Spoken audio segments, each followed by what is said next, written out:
और उसे पोकेबॉल देकर क्यूबॉन पकड़ने के लिए भेज देता है। टीम क्यूबॉन को पोकेबॉल में पकड़ लेता है, लेकिन क्यूबॉन टीम को पसंद नहीं करता, इसीलिए पोकेबॉल फट जाती है और क्यूबॉन टीम पर अटैक करने लगता है, जिससे वो दोनों वहाँ से भाग जाते हैं। तभी टीम को राइम पुलिस डिपार्टमेंट से कॉल आता है और उसे पता चलता है कि उसके डेड का एक्सीडेंट हो गया है और वो अब इस दुनिया में नहीं रहे। ये खबर सुनते ही टीम राइम सिटी के लिए निकल जाता है। टीम उदास होता है, लेकिन उसे अपने डेड की मौत का ज्यादा दुख नहीं होता, क्योंकि अपने फादर से ज्यादा अटैच नहीं था और उसकी माँ की भी काफी सालों पहले डेथ हो चुकी थी। टीम राइम सिटी पहुंच जाता है, जहाँ पोकेमोन और इंसान साथ मिलजुल कर रहते हैं और साथ में काम करते हैं। इस सिटी को क्लिफर्ड कंपनी के फाउंडर हावर्ड क्लिफर्ड ने बनाया था, क्योंकि वो एक ऐसी सिटी बनाना चाहते थे जहाँ इंसान और पोकेमोन एक साथ मिलजुल कर रह सके। टीम राइम सिटी के पुलिस डिपार्टमेंट में जाता है, जहाँ उसके डेड के फ्रेंड योशिडा से मिलता है, क्योंकि टीम के डेड भी एक डिटेक्टिव पुलिस ऑफिसर थे। योशिडा का पोकेमोन पार्टनर सुनुबुल होता है, इसीलिए वो टीम को कहते हैं कि तुम्हारा कोई पोकेमोन पार्टनर क्यों नहीं है। तो टीम उन्हें कहता है कि मैं बचपन में पोकेमोन ट्रेनर बनना चाहता था, लेकिन मुझे अब अकेला रहना अच्छा लगता है, इसीलिए मैं अब इंश्योरेंस करने का काम करता हूँ। तो योशिडा उसे कहते हैं कि तुम्हारे डेड बहुत ही अच्छे इंसान थे और मैं तुम्हारे साथ हूँ, इसीलिए तुम खुद को अकेला मत समझना। लेकिन टीम उनकी बात नहीं सुनता और उनसे अपने डेड के फ्लैट की चाबी लेकर वहाँ से चला जाता है, क्योंकि टीम यहाँ अपने डेड के सामान लेने आया था। टीम उस बिल्डिंग में पहुँचता है जहाँ उसके डेड रहा करते थे। वो अपने डेड हैरी गुडमैन के मेल बॉक्स को खोलता है, लेकिन तभी वहाँ लूसी नाम की एक यंग रिपोर्टर आ जाती है, जो सीएनएम के लिए काम करती थी, जिसका पोकेमोन साइडक होता है। वो टीम से कहती है कि मैं इंतजार कर रही थी कि इस मेल बॉक्स को कौन खोलेगा, और फिर वो टीम से कहती है कि मैं चाहती हूँ कि तुम मुझे हैरी गुडमैन के बारे में सब कुछ बता दो, लेकिन टीम को उसकी बातें समझ नहीं आती। तो लूसी उसे कहती है कि हैरी के हाथ में किसी बड़े षड्यंत्र का सुराग लगा था और इसी वजह से उनकी कार का एक्सीडेंट हो गया, इसीलिए मैं इसके बारे में रिसर्च कर रही हूँ। लेकिन टीम कहता है कि मैं कुछ नहीं जानता, क्योंकि मैं अपने डेड से कई सालों से नहीं मिला। तो लूसी वहाँ से चली जाती है। टीम जब अपने डेड के फ्लैट में जाता है तो अपने डेड की चीजें देखता है, जहाँ उसे अपने डेड का लिखा हुआ एक लेटर भी मिलता है, जो उन्होंने उसके लिए लिखा था। टीम को वहाँ एक बैंगनी रंग की गैस ट्यूब मिलती है, जिसे वो गलती से खोल देता है, जिससे वहाँ हर तरफ गैस फैलने लग जाती है। टीम विंडो खोलकर उस गैस को बाहर निकाल देता है और फिर अपने डेड के रूम में चला जाता है, लेकिन तभी उसे बाहर से कुछ आवाजें आती है और जब वो बाहर आकर देखता है तो वहाँ पिकाचू होता है, जो टीम के डेड हैरी का पोकेमोन था। टीम उससे पूछता है कि तुम यहाँ कैसे आए। तब वो नोटिस करता है कि वो पिकाचू की बातों को समझ पा रहा है। ये देखकर पिकाचू बहुत खुश होता है, लेकिन टीम बहुत हैरान हो जाता है, क्योंकि पिकाचू जब कुछ भी बोलते थे तो इंसानों को सिर्फ पिका पिका ही सुनाई देता था। तब यहाँ कुछ बंदर आकर उन पर हमला कर देते हैं, क्योंकि वो सब उस गैस के असर की वजह से अपने खतरनाक रूप में आ गए थे। ये देखकर पिकाचू और टीम उनसे डरकर भागने लगते हैं, लेकिन वो बंदर उनका पीछा करते हैं और उन पर हमला करने लग जाते हैं। लेकिन तभी उस गैस का असर खत्म हो जाता है और वो बंदर नॉर्मल हो जाते हैं। टीम डरा हुआ बाजार में आता है तो वहाँ सभी लोग उसे पागल समझने लगते हैं, क्योंकि वो सभी को यकीन दिलाने की कोशिश कर रहा था कि पिकाचू बात कर सकता है, लेकिन कोई भी उसकी बातों पर विश्वास नहीं करता। पिकाचू टीम को बताता है कि मैं हैरी का पोकेमोन हूँ और फिर उसे एक कैफे में लेकर जाता है, क्योंकि पिकाचू को कॉफी बहुत पसंद थी और वहाँ भी टीम पिकाचू से बात करने की वजह से सभी उसे पागल समझते हैं। पिकाचू टीम को बताता है कि मुझे हैरी को ढूंढना है, लेकिन टीम उसे कहता है कि वो अब इस दुनिया में नहीं रहे। ये सुनकर पिकाचू बहुत हैरान हो जाता है और वो इस बात को मानने के लिए तैयार नहीं होता कि हैरी मर चुका है। इसीलिए वो टीम से कहता है कि अगर हैरी मर चुका है तो मैं भी मर गया होता, क्योंकि पोकेमोन अपने पार्टनर के मरने के बाद जिंदा नहीं रह सकते। और दूसरी बात कि अभी तक पुलिस को हैरी की लाश भी नहीं मिली है, लेकिन टीम उसकी बात नहीं सुनता और वहाँ से जाने लगता है। तो पिकाचू से रोकर कहता है कि हमें एक दूसरे की जरूरत है, क्योंकि तुम मेरे बिना अपने डेट को नहीं ढूंढ सकते। तो टीम उसे कहता है कि मैं यहाँ अपने डेट को ढूंढने नहीं आया था, बल्कि उन्हें गुड बाय कहने आया था। तो पिकाचू से समझाता है कि तुम इंसानों से बात कर सकते हो और मैं पोकेमोन से, और हम एक दूसरे से बात कर सकते हैं, इसीलिए कायनात चाहती है कि हम साथ रहे, क्योंकि अभी भी उम्मीद है कि हैरी जिंदा है। उसकी बातें सुनकर टीम मान जाता है। फिर वो दोनों वापस हैरी के फ्लैट में आ जाते हैं, जहाँ पिकाचू अंदर जाते ही सबूत ढूंढने लग जाता है। वो एक औरत की तस्वीर टीम को दिखाकर कहता है कि इसकी फोटो पूरे फ्लैट में है, इसलिए कुछ न कुछ जरूर जानती होगी। तो टीम उसे बताता है कि ये मेरी माँ है और मैं जब 11 साल का था तब वो गुजर गई थी, और तब से ही मैं अपने डेट से अलग होकर नानी के साथ रहने लगा। इन बातों से वो दोनों काफी इमोशनल हो जाते हैं। टीम सोने चला जाता है और अगली सुबह जब टीम तैयार होकर बाहर आता है तो वो देखता है कि पिकाचू ने एविडेंस ढूंढने के चक्कर में पूरे फ्लैट को बिखेर दिया था। पिकाचू को आर गैस की ट्यूब मिलती है और वो टीम को बताता है कि इसी गैस की वजह से बंदरों ने हम पर हमला किया था, क्योंकि उन बंदरों में से इसी गैस की स्मेल आ रही थी। फिर टीम को याद आता है कि कल वो सीएनएम की रिपोर्टर लूसी से मिला था, जो उसके डेड हैरी पर रिसर्च कर रही थी, इसलिए वो दोनों से मिलने जाने का डिसाइड करते हैं। वहीं दूसरी तरफ हावर्ड क्लिफर्ड और उसका बेटा रोजन सभी को लाइव आकर बताते हैं कि हम राइम सिटी में सबसे बड़ी परेड का आयोजन करने वाले हैं। लेकिन फिर शो खत्म होने के बाद रोजन अपने डेट पर बहुत गुस्सा होता है, क्योंकि वो पोकेमोन को पसंद नहीं करता। वहीं टीम और पिकाचू भी उस ऑफिस में पहुंच जाते हैं, जहाँ उन्हें लूसी नजर आ जाती है। टीम उसे गैस ट्यूब के बारे में बताता है तो उसे अपने ऑफिस में लेकर जाती है, जहाँ उसे बताती है कि हैरी का खुफिया खबरी डॉग्स पर रहता है और शायद उसे इन ट्यूब्स के बारे में कुछ पता होगा। फिर टीम और पिकाचू डॉग्स पर जाते हैं, जहाँ उन्हें मिस्टर माइम नाम का एक पोकेमोन दिखाई देता है, जो उन्हें देखकर डर जाता है, यानी कि वो पिकाचू को पहचानता था। तो वो दोनों से पकड़ लेते हैं, लेकिन वो अपनी इमेजिनेशन से बातें कर रहा होता है, इसलिए पिकाचू को उसकी बातें समझ नहीं आती। तो टीम को एक आइडिया आता है और वो मिस्टर माइम को उसी की तरह इमेजिनेशन से उस आर ट्यूब के बारे में पूछता है। तो इशारे में उन्हें बताता है कि राउंड हाउस में जाओ, जहाँ तुम्हें आर गैस के बारे में पता चलेगा। फिर जब वो दोनों राउंड हाउस पहुँचते हैं तो वहाँ उन्हें पता चलता है कि राइम सिटी में पोकेमोन फाइट बैन होने के बाद भी यहाँ लोग पैसों के लिए पोकेमोन की फाइट करवा रहे हैं। तभी उनके पास सेबस्टियन नाम का एक आदमी आता है, जो उन्हें कहता है कि इस पिकाचू का पुराना पार्टनर पार्टनर कहाँ है, क्योंकि इस पिकाचू ने मेरे पोकेमोन को पहले फाइट में बहुत मारा था। तो टीम उसे कहता है कि मुझे सिर्फ ये जानना है कि इसका पुराना पार्टनर यहाँ क्यों आया था। लेकिन सेबेस्टियन उसे कहता है कि क्यों ना तुम्हारे पोकेमोन और मेरे पोकेमोन के बीच एक मैच हो जाए, फिर उसके बाद मैं तुम्हारे सभी सवालों के जवाब दूंगा। टीम इसके लिए मान जाता है। पिकाचू और चरजार्ड को रिंग में लाया जाता है, लेकिन सेबेस्टियन अपने पोकेमोन चरजार्ड को आगे सूंघा देता है, जिससे चरजार्ड और ज्यादा अग्रेसिव हो जाता है। टीम पिकाचू को उस पर थंडर अटैक करने को कहता है, लेकिन पिकाचू अपनी सारी पावर भूल चुका था, इसलिए चरजार्ड उसके ऊपर अटैक करता है और उसे आग से मारने लगता है। लेकिन तब यहाँ टीम आ जाता है और वो दोनों चरजार्ड से लड़ने लग जाते हैं, जिससे गुस्सा होकर सेबेस्टियन भी अंदर आ जाता है। लेकिन तभी उसे टकरा जाते हैं, जिससे सेबेस्टियन के जैकेट में रखी आर्गिस की सारी ट्यूब क्रैक हो जाती है और हर तरफ आर्गिस फैलने लगती है, जिससे वहाँ मौजूद सारे पोकेमोन अग्रेसिव होकर अटैक करने लगते हैं और वहाँ क्योस मच जाता है। तभी टीम सेबेस्टियन से आर्गिस के बारे में पूछता है, तो बताता है कि मैं सिर्फ इतना जानता हूँ कि आर्गिस एक डॉक्टर बनाता है। तभी वहाँ चरजार्ड टीम और पिकाचू पर अटैक करता है, जिससे वो बहुत मुश्किल से अपनी जान बचाते हैं। लेकिन तभी वहाँ पुलिस आ जाती है और वो उन्हें अरेस्ट कर लेती है। टीम को योशिडा के पास लेकर जाया जाता है। टीम योशिडा को समझाने की बहुत कोशिश करता है कि एरी जिंदा है, लेकिन वो उसकी बात मानने को तैयार नहीं होते और वो टीम को उसके फादर की एक्सीडेंट वाली फुटेज दिखाते हैं, जिसे देखकर टीम को भी ऐसा ही लगता है कि उसके डैड मर गए हैं, जिससे अब टीम काफी उदास हो जाता है और अब उसे एहसास होता है कि उसने अपने फादर के साथ बहुत गलत किया और उसे अपने फादर के साथ वक्त गुजारना चाहिए था। फिर पिकाचू से समझाकर नॉर्मल करता है, लेकिन तभी वहाँ हावर्ड की एजेंट आती है और वो टीम को हावर्ड के पास ले जाती है, जहाँ हावर्ड टीम को बताता है कि आर केमिकल मेरे बेटे ने बनाया है, क्योंकि वो नहीं चाहता था कि पोकेमोन और इंसान दोस्त बने और वो एक साथ रहे, इसीलिए तुम्हारे डैड मेरे इसी केस पर काम कर रहे थे। तो टीम उनसे पूछता है कि आपने अपने बेटे को रोका क्यों नहीं। तो हावर्ड बताता है कि जब मैं पैरालाइज हो गया तो मेरे बेटे रोजर ने इस बात का फायदा उठाकर कंपनी को अपने हाथ में ले लिया, मगर तुम्हारे पापा अभी भी जिंदा है। फिर वो टीम को एडवांस होलोग्राफी में से उसे उस दिन की फुटेज दिखाते हैं जिस दिन उसके फादर का एक्सीडेंट हुआ था, जिसमें वो देखते हैं कि टीम के फादर जिंदा थे और पिकाचू भी उनके साथ ही था। और तभी वहाँ म्यूटू आता है और हावर्ड उसे बताता है कि म्यूटू पोकेमोन में सबसे पावरफुल पोकेमोन है और इसे प्राचीन म्यूटू के डीएनए से लेबोरेटरी में बनाया गया है। फिर वो देखते हैं कि म्यूटू पिकाचू की सारी याददाश्त मिटा देता है और वो हैरी को अपने पास कैद कर लेता है। टीम हावर्ड से पूछता है कि म्यूटू मेरे फादर को कहाँ लेकर गया होगा।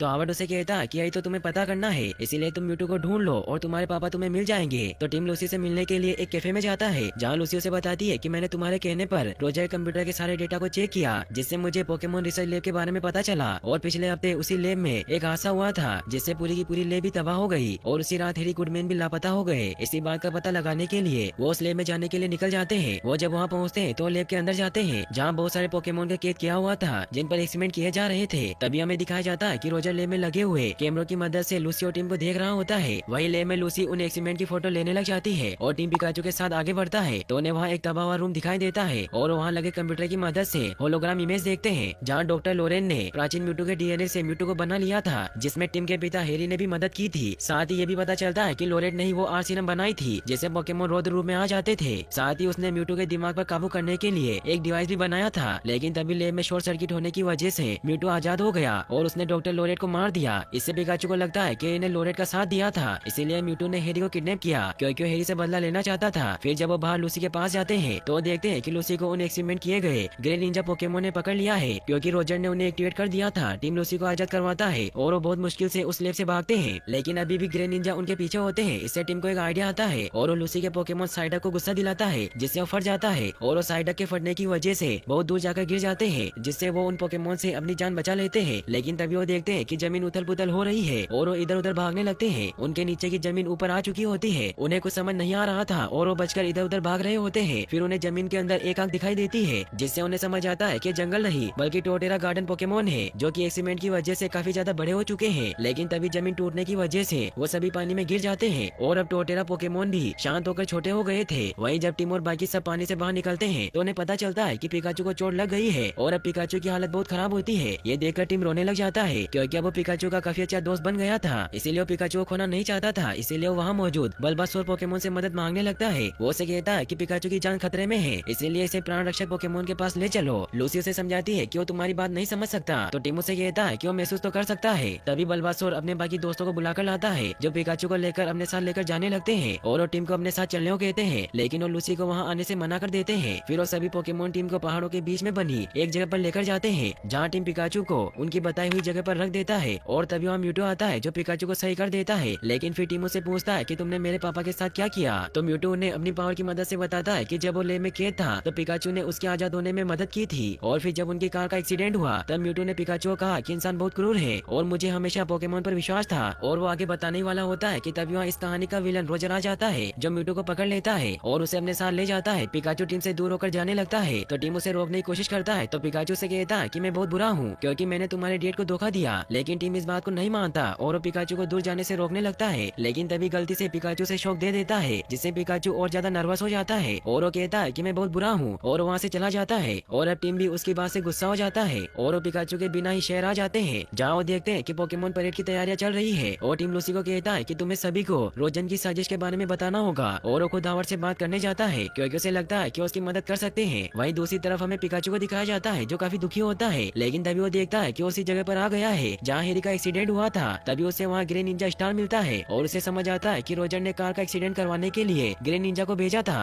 और म्यूटू ने बचाने के लिए उनके पीछे आ रहा था। ये सच जानने के बाद वो टीम के पास जाने के लिए निकलता है। वहीं दूसरी तरफ टीम जब हावर्ड के पास पहुँचता है तो हमें पता चलता है कि हावर्ड इस कहानी का असली विलन है और उसने म्यूटू को कैद किया था। फिर वो अपने गैजेट की मदद से म्यूटू के अंदर चला जाता है और उसकी बॉडी पर कब्जा कर लेता है जिससे अब हावर्ड म्यूटू बन जाता है। फिर वो टीम को कहता है कि तुम्हारी और पिकाचू की वजह से ही मैं म्यूटू को ढूंढने में कामयाब रहा। साथ ही वो ये भी बताता है कि हेरी का एक्सीडेंट भी मैंने करवाया था क्योंकि हेरी को सारी सच्चाई पता चल गई थी और उसने और पिकाचू ने म्यूटू की भागने में मदद की, इसीलिए मैंने उसे मारने की कोशिश की। हावर्ड टीम को बताता है कि मैं ये सब इंसानों की भलाई के लिए कर रहा हूँ और इंसानों की आत्मा को पोकेमोन से जोड़ने की शक्ति सिर्फ और सिर्फ म्यूटू में है, लेकिन वो भी जब तक कि पोकेमोन आर्गेस के असर में ना हो, जिससे टीम को समझ आ जाता है कि सिटी में लगे सभी गुब्बारों में आर्गेस है। फिर वो टीम को वहीं फेंक कर नीचे परेड में चला जाता है और सिटी में हर जगह आर्गेस फैलाने लगता है जिससे सब पोकेमोन अपने रौद्र रूप में आ जाते हैं और हावर्ड म्यूटू की पावर से सभी इंसानों की आत्मा को उनके पार्टनर पोकेमोन के शरीर में डालने लग जाता है। और तभी सिटी में पिकाचू भी पहुंच जाता है और वहाँ साइडा की बॉडी में लूसी उसे बताती है कि हावर्ड ही म्यूटू है। ये सुनकर पिकाचू हावर्ड को रोकने जाता है जिससे म्यूटू और पिकाचू में फाइट होने लगती है। वहीं जब टीम की आँख खुलती है तो पिकाचू को वहाँ देखकर बहुत खुश होता है। तभी वहाँ उसे कुछ आवाजें आती है और जब वो गेट खोलता है तो वहाँ से रोजर निकलता है जो बंधा हुआ था। इससे हमें पता चलता है कि रोजर अच्छा इंसान होता है और वो इन सब में शामिल नहीं था। तभी वहाँ नकली रोजर आ जाता है जो कि असल में हावर्ड का डिटो पोकेमोन होता है। वो टीम पर अटैक करके उसे नीचे गिराने की कोशिश करता है, लेकिन तभी वहाँ रोजर आकर टीम को बचा लेता है और टीम हावर्ड के सर पर लगा वो डिवाइस हटा देता है जिससे म्यूटू वापस अपने असली रूप में आ जाता है और हावर्ड वापस अपनी बॉडी में चला जाता है। मगर तभी पिकाचू नीचे गिरने लगता है, लेकिन म्यूटू उसे बचा लेता है और म्यूटू सिटी को वापस से पहले जैसा कर देता है और सभी इंसान वापस से पोकेमोन की बॉडी से निकल जाते हैं। हावर्ड को पुलिस पकड़ लेती है और अब सब बहुत खुश होते हैं। लूसी ये काम से खुश होकर रोजर उसका प्रमोशन कर देता है जिससे